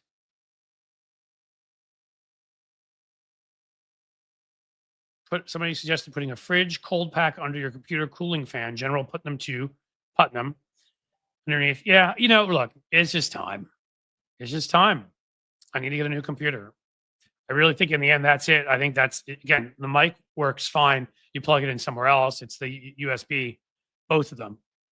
It's just, and then there's those other issues. I just think, what I'll do, if I can get it this weekend, if I have the time and be able to do it, I'll do it. If not, I will just spend a lot of time cleaning off this computer and taking a lot of stuff off of it, because clearly that needs to happen.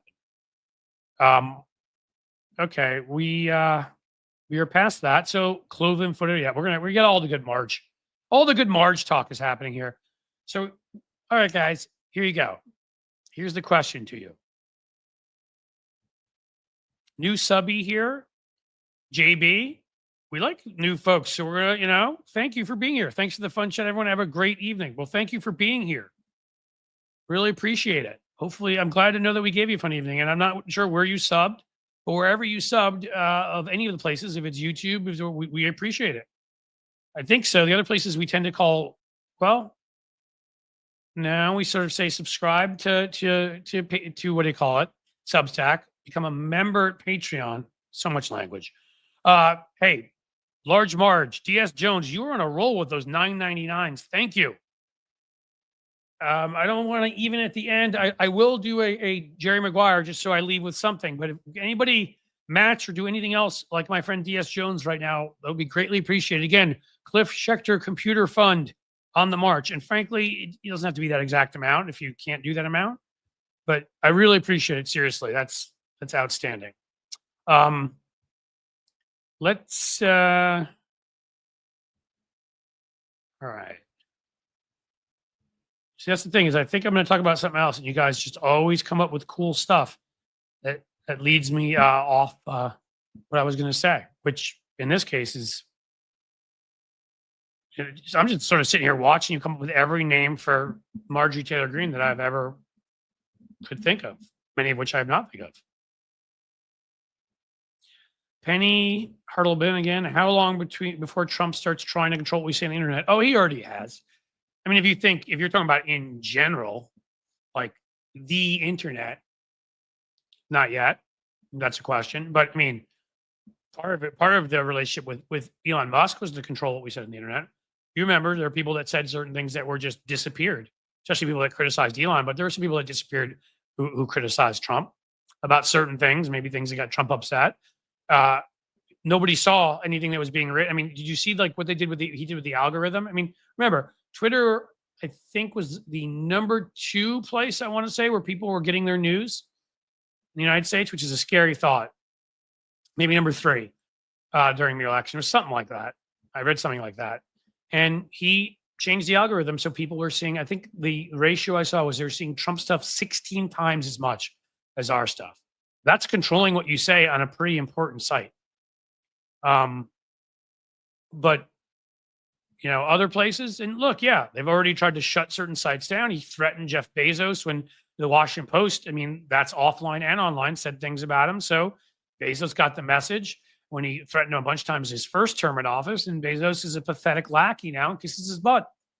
Zuckerberg got the message became a lackey, started allowing people to say whatever. They got rid of fact checkers and all of that. But I bet you if you say something that's too lefty, he already said, I don't use Threads at all. I have a Threads account. You should know, don't ever think when we were first here and Jim was being awesome and sharing all of my accounts, I made clear to him which ones not to share. All I do to at Threads is take videos over, dump them there. It helps them get some views. It helps with the algorithm if YouTube sees that there's videos being put up in more places. But I don't do anything else at Threads because of course it's owned by Zuckerberg. And Zuckerberg, and I get it, we can't always do that. Like I'm very appreciative again of my Twitch crowd here. Thank you for being here. And I get that's owned by Amazon. There's nothing you can do. If there was a rival to that, you go use it. Sometimes we have no choice.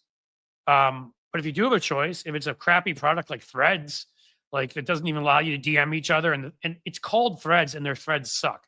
So, I mean, Threads is not even as good a product as Twitter, which is an awful product. So, if I'm going to go on one of those apps, it's going to be Blue Sky. Again, for reasons I've explained, again, I need to make a living doing this, and I want to be where I like stuff. The algorithm, yes, does Substack allow anybody on? It does. It has a notes function, which is where I think Jim said people are probably talking. And it allows me, they let people on. So there are right-wing nuts on there. But I never see their stuff, ever. It's not like Twitter where you would. I don't ever see their stuff because I subscribe to a few people. The algorithm knows who I subscribe to. It knows what I like. They don't exist as far as I'm concerned. So in the notes section, I get to have that kind of a conversation in a place that I can monetize. But if I don't care about the monetization aspect, yeah, it would be Blue Sky. Threads is awful. I mean, at least you can DM each other at Substack. You can DM each other at Blue Sky. You can't even DM each other. Threads is a joke. So why be there? Now, there's a lot of people, the only way they can keep in touch with certain friends, family, whatever, is Facebook. I get it. If you can leave Facebook, leave.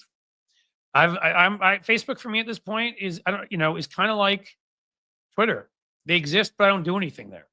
I mean, I do put videos up and I do stream. So I shouldn't say I don't do anything. What I'm saying to you is this stream goes to Twitter. I'm not there.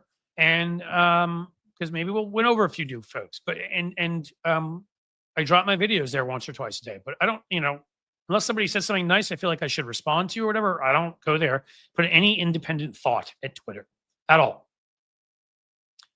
So I'm maybe there for 10 minutes a day, maybe less, probably less.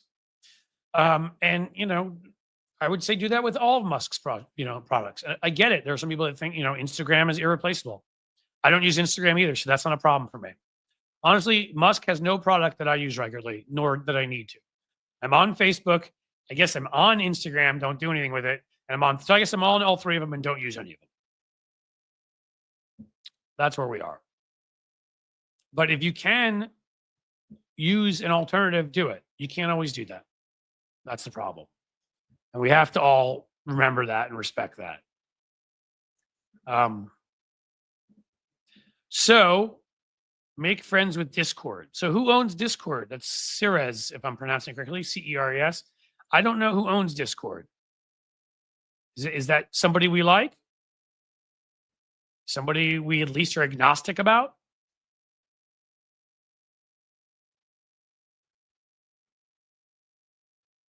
Sorry, we got a lot of people saying they're sorry in here. Did something bad happen? Sorry about that. Sorry. Penny, did something bad happen? Oh, you've been sick and depressed all week. I'm sorry about that. I haven't been sick. I definitely, after the election, I think the only thing I could call it now is I was going through depression. Yeah, like the legit. Have never had it that I'm aware of before. So I didn't know that's what it was.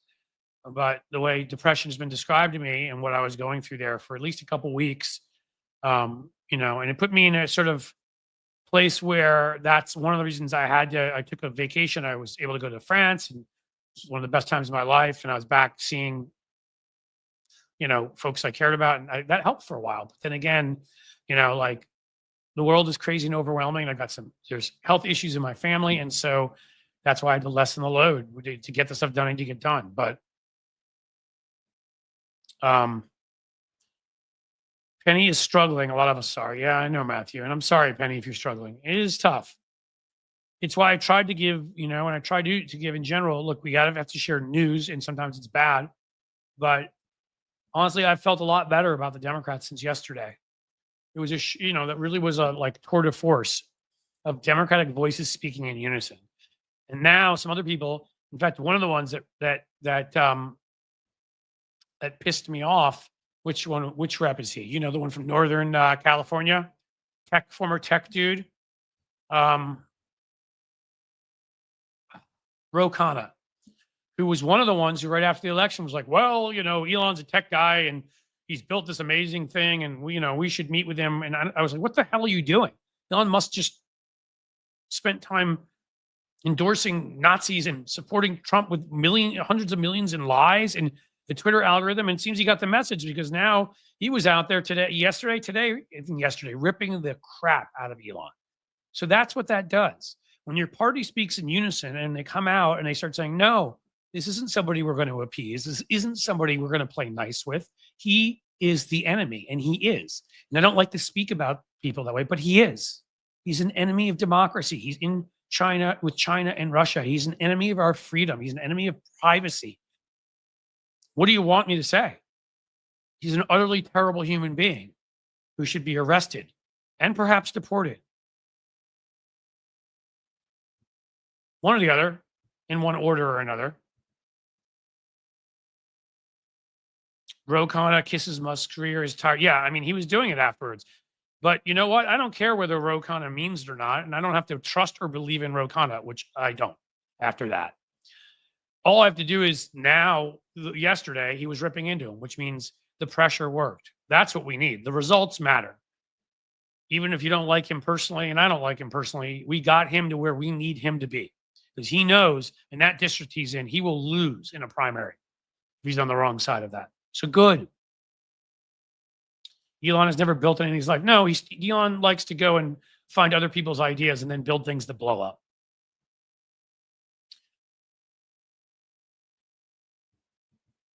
Did you see the guy that climbed near the white fence near the White House got arrested under 5 minutes from Penny? Yeah, I didn't see that. I'm not surprised. That's the way it should work at the Treasury Department too. I don't care who you are. Cats 444. I do not have the ability, let's call it knowledge, to play clips yet. My good pal Tony, as well as other friends like Hal and whatever, are going to teach me. I've just had to get up to speed on Substack, Patreon, aspects of YouTube, StreamYard in the basic ways so I can do this and other stuff, all sorts of things over, I don't know, a 3-month period of time while I've had somebody very important to me getting sicker and while I've had to deal with what we've all had to deal with, Donald Trump and other stuff. It just, I will get there as fast as I can get there. That's the best I can tell you. Hopefully soon. I really much want to play clips on here. I really do. It may just be that I'm getting boring at this point. He was doing it for the show. Interesting. Cliff.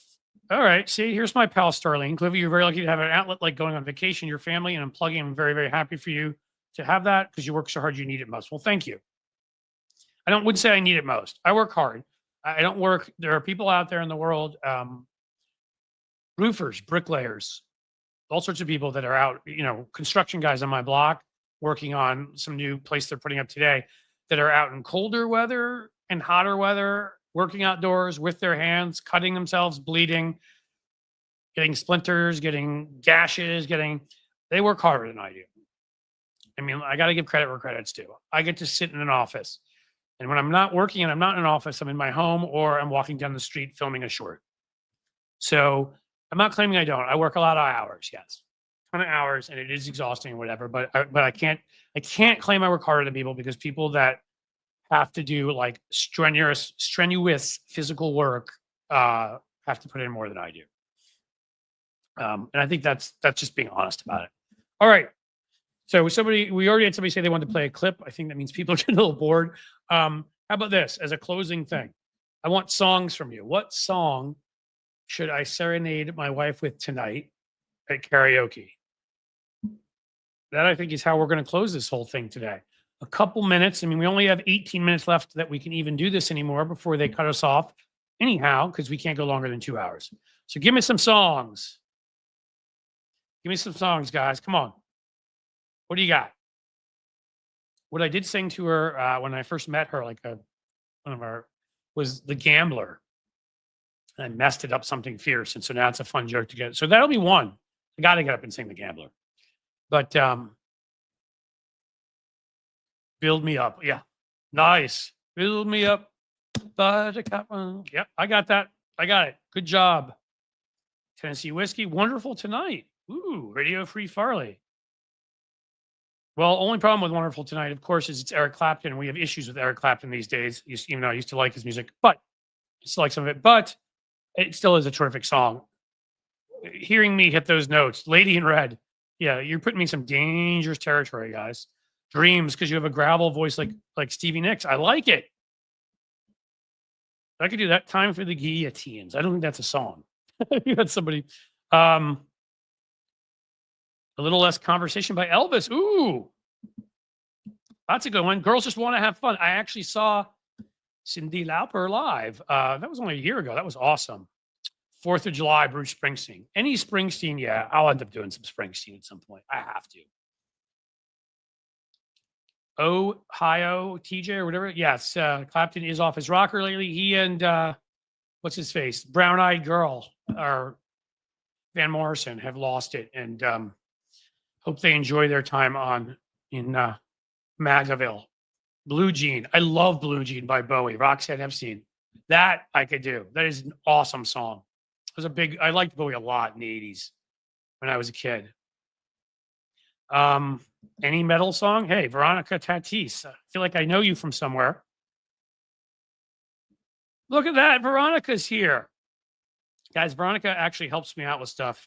So if you think I'm bad now, you should have seen me before Veronica came along. I can't do anything.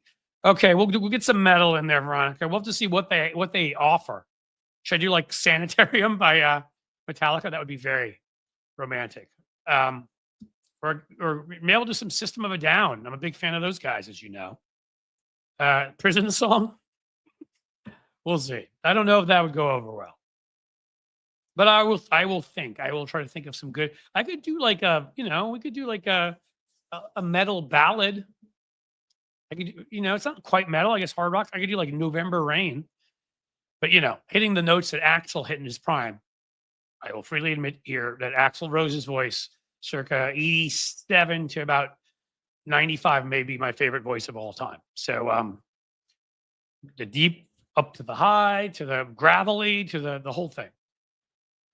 Ooh, Rooster by Alice in Chains. Now you're talking, Roxanne. I could do that. Big Alice in Chains fan. They're coming to Columbus for a big festival this summer, and I want to see them. Queensryche, Operation Mindcrime. Nice. Who are these people? We're not going to take it. That would be fun. Twisted Sister. Yeah, I see you got so odd in there. System of a Down. That's right, Veronica. I'll find a System of a Down. They got to have a song I can do. They got to. I love it when you do these little things here. See, because music, it unites. Try the Viper Room and Discord. They're happy to play any requests. All right. Blue by Joni Mitchell. Nice. Should I do Bop, maybe? I'm just kidding. I can't do that. I did that as a joke once at a gathering of friends. We were like camping, and everybody's trying to come up with the cheesiest song to sit and sing, and that was mine. Ooh, Beast of Burden, Rolling Stones. That is a great song, Chipmunk Milk. They like it. Have You Seen the Rain? CCR. We love that. William Knight. Good stuff. We're getting some good stuff in here. For What It's Worth by Buffalo Springfield. Her name is Alice Fortunate Son. Tiny Dancer. I can't even keep up with you guys anymore. There's so many great songs coming in here. The world needs more music. I agree. If I ever retire, I will learn. I played guitar when I was younger, never well. Either will take that back up or play a different instrument. I love the drums. I should play that. Black Hole Sun. I mean, that may get me more depressed, but in every way. I mean, Chris Cornell has to be a top 3 voice of all time. And obviously that song, what it's about, is kind of rough. And where we are today is, so it kind of fits in a way. America's Burning, Shine Down, Resist by Rush. Yeah, that could be good. David Bowie and Heroes. Good song. Is that the one? Maybe I was at the concert, Springsteen in Pittsburgh.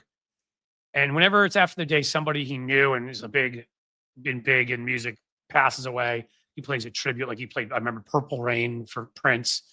When we saw him, no, so it wasn't Heroes. It was Rebel Rebel. That's what it was. It was the day after Bowie died. It sucked. So I mean, we're going back like a decade ago now, and we saw Springsteen in Pittsburgh, and he did Rebel Rebel, America by Ramstein. There you go. A Called Arms, Mike and the Mechanics. Ooh, now we're going back. Yes, William Knight, American Idiot. You know, there. If you go to my YouTube, there is when I went to see Green Day here. I played the whole album, and the part, of course, that got changed from I'm not a part of the redneck agenda to I'm not a part of the MAGA agenda, which we knew was coming because they had done it over New Year's, and this was this past summer. 6 months later, I made sure that I had my video going, and like the entire crowd around us cheered. Like everybody went nuts, which sadly I thought at the time, hey, you know, there at some of these kinds of concerts, you do get a lot of white dudes who might think might be Trumpers, but maybe we'll win. But it was a cool moment. I made it into a short. You can find it up on the YouTube. Elton John, David Bowie, Billy Joel. No, they're all great. Billy Joel I've seen a number of times. This is War, Avenged Sevenfold. I just love the variety of things. And the thing is, I like everything from classic rock to metal to grunge to hard rock to glam rock to pop rock, even a little bit of country rock and rockabilly from back in the day, you know, some Johnny Cash and that, you know, Waylon Jennings. And I mean, I like rap if it's if it's hard hitting. I admit to liking some DMX. I admit to liking some Eminem. I loved Public Enemy. It has to be, you know, rap has to kick for me to like it. I don't like the softer. So I do like a wide, and I'm sure I missed some in there. I like a lot of music. So my sweet spot is probably around hard rock. It's probably your Aerosmith, Guns N' Roses, Led Zeppelin, and grunge too, Pearl Jam, Alice in Chains kind of stuff. Stevie Ray Vaughan. So I saw Stevie Ray Vaughan, Lefty Gramps, Double Trouble, about 6 months before he got into that helicopter crash. Touring with Clapton. I should blame Clapton for it. And you know, I'm glad I got a chance to see him before he passed away. It was it's amazing to me now. It's at Madison Square Garden, and it was they called it the Monsters of Guitar tour. And it was him and Jeff Beck, and they're both gone now, which is depressing. All right. Well, listen, guys, I'm even being texted at this point.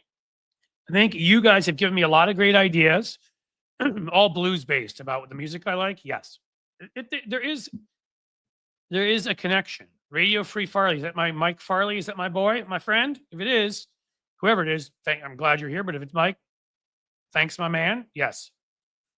Of course, Roger now saw Jeff Beck. Yeah, I can sit here. You guys will keep going. We'll do some music stuff more. It seems like everybody gets into that here. I don't know if you're as into movies. I did that movie one that time where I had a reviewer, Zaki Hassan, on. We got into Gladiator and some of the other things I love, some of the Godfather movies, and you know, Apocalypse Now and that stuff. I don't know if you're as into that or good streaming series.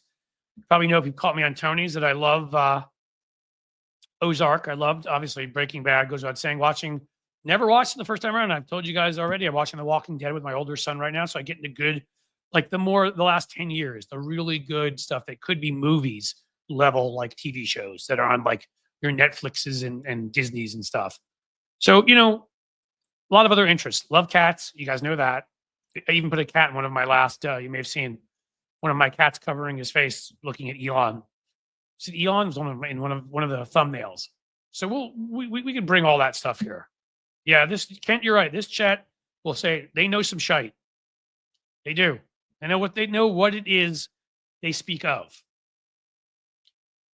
Listen, thank you all for being here. You're awesome. Can I do as my last ask?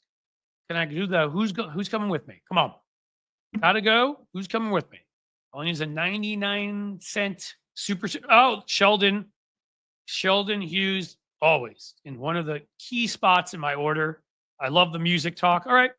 Well, you know what, Sheldon, with how much you support me and you support this channel and everything I do, you like the music talk a lot. We're doing it a lot because I love it too. And you are so kind and make it so.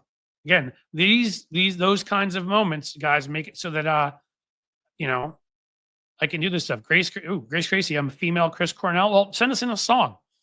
If you'll allow me to play it, I'll play it. See, once I learn how to put video up here too, I'm going to learn the audio, the video, the audio, the images, the whole thing. It really is the next thing. Like Tony and I were supposed to do that this past weekend. So I'd learned the video part of this, and this past weekend turned into some kind of show. And so I wasn't able to do it, but we'll get there. And then I can, then we can put some videos up. Who knows? We can do a lot with music. I've told you guys too, that I have 2 friends who have already agreed to come on. Actually 3, because if that was my friend Mike Farley who's in here, he had a very popular band in Cleveland, where they're based in Cleveland, but they had a record deal, number of songs out there. He's on, was it Mike Farley Group? He does rock PR right now. Anybody needs some of that? So we're going to have him on here talking about that. But also the jokes with Veronica about System of a Down. I did some work. We're trying to prevent some like killings and cleansing in this Armenian section that was surrounded by Azerbaijan. And I got to work with Serge Tankian of System of a Down, and he's one of the nicest, most fantastic guys in the world. And he agreed to come on here. So we can get him on here if you guys like System of a Down. And the other one who I met on a radio show, it's actually Robin was hosting it from Howard Stern's show. It's a long story. They wanted some diverse group of people. Lisa Lampanelli, the comedian, was on, and Phil Collin, the guitarist for Def Leppard, not Phil Collins, Phil Collin, the guy who's like 65 and he's a vegan and shirtless. His guitar is in better shape than I am at this point. And I go to the gym. He's in better shape than me. And he's a friend and has agreed to come on too. So we're going to get some folks you've heard of and some other rock and roll type folks on here because I love music. Talk about it forever. And there's a Patreon free level, Starlene. There is. What? You shouldn't. No. You can't only be offered the paid version at Substack. Go back, Starlene, please. That was a mistake. Or unless I checked the wrong thing at some point, but it seems like a lot of other people signed up here and did it. You must have clicked on, because absolutely, like, there's no required payment for anything now. The paid version only exists as I put it in the middle of our articles I write and say, hey, if you'd like to give, and 7 or 8 people have chosen to do that. But I don't even it's not even like something where I talk about in the way I do here. It is free over there. It's meant to be free, and people want to be nice and they want to give me something great. Whereas Patreon, it's meant to, if you can afford something that is meant, because that's extra content of a video kind for you to pay. But I wanted to keep it so that people that can't do it at least have something. So you can get 2 videos, whatever it is. I think you get the videos and you get 1 or 2 posts a month, and and you don't get all the other stuff, but at least I can give you something. But Substack for now, I'm going to add an extra level of Substack eventually that will be pay, but there'll be a whole extra thing. All the basic stuff you'll get for free. And now I'm at 3:55 and we are approaching. So, and I already did my who's good going with me, and Sheldon Hughes took care of me. So thank you for tuning in today. As Jim just said, I can just copy what he said. Thank you for your continued support and participation. Do something you like, love, that will cleanse your timeline. Jim Williams is smart, supportive, fantastic, amazing. And someday, Jim, you will find the way, and there will be, to thank you for all that you've done here. So to make this work. So listen, guys, thank you so much. Take care. As he said, as Jim said, do something you enjoy, relax, try to get rid of some of that anxiety, exercise, go listen to a great song, go watch a good movie, go play tennis, go run, go ride a bike somewhere, go talk to a friend who you love, whatever it is that relaxes you, go do it, enjoy yourself. And thank you for everything you do for me here, because it truly it is life-changing. So thank you. And I will say with that, as the sun sets slowly in the west, I bid you a fond farewell.